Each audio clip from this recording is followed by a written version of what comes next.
ცენტრპოინტი მერიას ხელოვნური ბიუროკრატიული ბარიერების შექმნაშია დანაშაულებს. საუბარია სამ მშენებარე პროექტზე, რომელზეც კომპანია მერიისგან მშენებლობის ნებართვის გაგრძელებას 2013 წლის 1 მარტიდან ელოდება.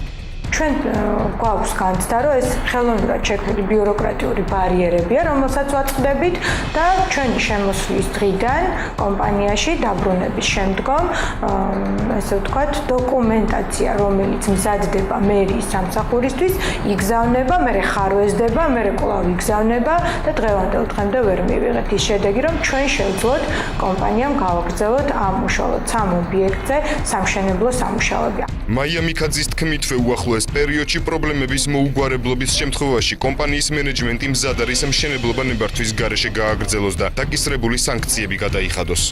ჩვენ უკვე ვფიქრობთ, იმართლა გითხრათ, რომ შევიდეთ უნებართოთ, რადგან მთელი ზაფხული გავიდა ფაქტიურად და ეს ხალხი ხო წარმოგიდგენთ ამდენ წლებს ელოდებიან, უკვე განცდა აქვთ იმის, რომ რაღაცა უკვე სახელმწიფოდან რაღაცა მოდი. ვერ მივახციეთ იმას, რომ ნებართვები ავიღოთ, იმიტომ რომ გავაგრძელოთ მშენებლობა. აბსოლუტურ მზადყოფნას ვაცხადებთ ამ კუთხით. კომპანია დექსუსისგან ცენტრპოინტმა აქტივები მართვაში 2013 წლის 1 მარტს დაიბრუნა და ამ დროისათვის 10 განხორციელებული მშენებლობიდან უმრავლესობის დასრულებას წლის ბოლოსათვის გეგმავს.